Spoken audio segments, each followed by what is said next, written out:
This might be the worst Lenovo IdeaPad laptop ever. Yeah, you heard it correctly.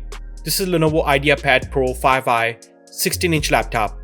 So in this laptop review, we're going to go over the features, specs, and benchmarks. So let's do a quick unboxing. In the box, we have a Lenovo laptop, power adapter, quick start guides, and warranty information. Now let's look at the specs.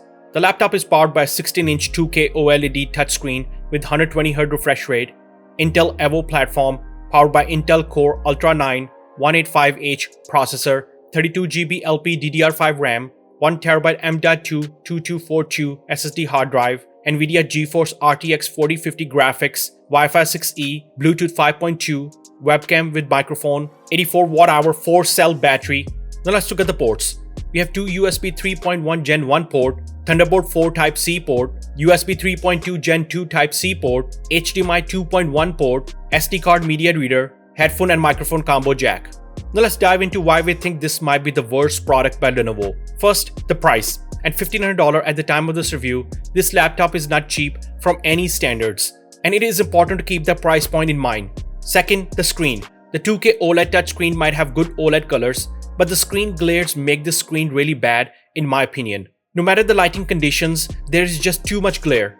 You see your reflection and things around you. It is hard to read the text on web pages or Word documents, or even if you're watching videos. It is just bad, and there's no excuse for it. The screen brightness is good when put next to the Intel MacBook Pro running Windows. But again, the screen glare just makes the whole laptop usage horrible. You have to move around and change angles to get rid of the reflections. I don't expect such bad screen glare coating at this price point. The 4K video color looks sharp, but again, the glare makes the experience really bad.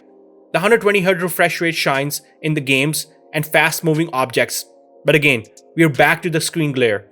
It makes the whole OLED screen experience away from the laptop and feels bad. The touch experience of the screen is not bad. It is responsive even if you're using your fingers, and 120Hz refresh rate makes scrolling much smoother and fun. Next, the build quality. I was not impressed with the build quality of the Lenovo laptop. Again, considering we are talking about $1,500 laptop. Let's start with the keyboard. The typing experience is too clicky and makes cheap keyboard sounds. The keyboard has too much flex in the body and feels cheap, plastic, and build quality. Even though the backlight is not bright enough. It is okay, but not bright enough for my experience. Even though we are shooting this video in the low dim area to make the backlight pop out. Next, the touchpad. It is horrible. It makes a cheap clicking sound, and in our experience, it stops responding every now and then. I don't know whether it was a bad unit we received, or this problem is with this model because of its bad build quality. There's no way to sugarcoat it. It is really bad and non-responsive and feels plasticky. On the bright side, the laptop is light enough to carry around school or college campus, and it offers clean and modern look. The laptop comes with Full HD 1080p IR webcam with microphone, and following is a video quality from the webcam. The camera's picture quality is one of the best we have seen from the recent laptop reviews, and would be good enough for video calls or Zoom meetings. It also has a built-in manual control privacy shutter for better privacy. The overall laptop has a design that is simple and clean, and smooth body hides fingerprints very well. When it comes to upgradability, your options are extremely limited. The DDR5 RAM is soldered to the motherboard but running in quad channel, but unfortunately, you cannot upgrade the RAM. This forces buyers to go with the available configuration, which I never liked. A unit only comes with 16GB or 32GB models. The laptop comes with Wi-Fi 6E and Bluetooth 5.2 card. It can be upgraded to Wi-Fi 7, but Wi-Fi 6E is one of the latest standards and extremely fast. The laptop uses M.2 2242 SSD as a primary hard drive. The second slot is M.2 2280 form factor for more standard options, and both are PCIe 4x4 capable, but 2242 is limited to 1TB in the configurations. The battery is rated for 4-cell 84 Wh and supports Rapid Charge Express and gets you 3 hours of runtime with 15-minute charge. When it comes to battery life, the integrated graphics can give you up to 10 hours of runtime according to Mobile Mark 25 at 250 nits. With local video 1080p playback and 150 nits, you get about 21.5 hours. When switched to NVIDIA graphics, according to Mobile Mark, the 250 nits gets you 6 hours, and local video 1080p playback and 150 nits gets you up to 15 hours. Moving on to the laptop cooling, it is equipped with single heat pipe and single fan, which keeps the laptop running cool under CPU-intensive workloads.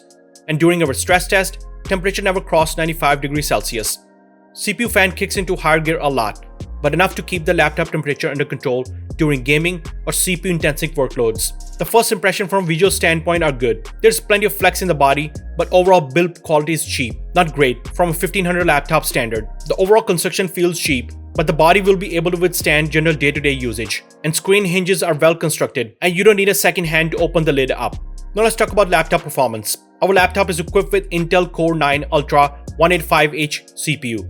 The processor is based on Intel 7nm technology with 16 cores and 22 threads, with a combination of 6P cores and 10E cores, with the base clock speed of 3.9 GHz and a maximum clock speed of 5.1 GHz. This processor is used in high-end or gaming laptops. The performance is sufficient for gaming, general usage, and office tasks. It can also handle very well some more demanding stuff such as video editing. The processor is also equipped with Intel NPU running at 1.4 GHz for AI, with a total TDP of 45 watts, and supports DDR5 memory. The Intel Core 9 Ultra 185H processor scored 18,288 points in Cinebench multi-thread CPU performance benchmark and 1,823 points in a single-core test, running at 3.9 GHz. This is great multi-core performance by Intel CPU and competing against AMD's high-end mobile gaming processors.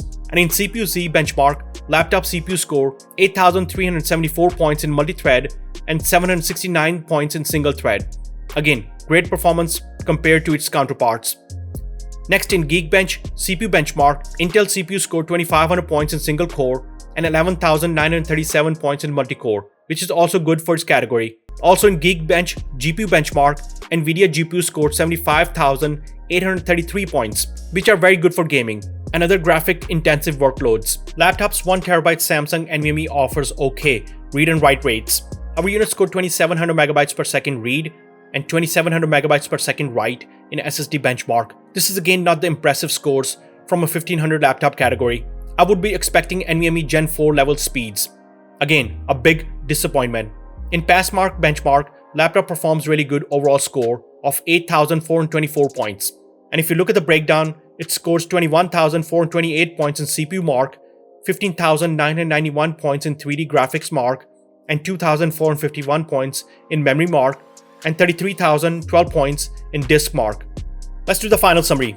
Overall, the Lenovo IdeaPad Pro 5i 16-inch laptop is an expensive mid-level gaming laptop. The laptop offers good hardware performance, but disappoints in the overall laptop's build quality. The major disappointment is laptop's OLED screen with tons of glare.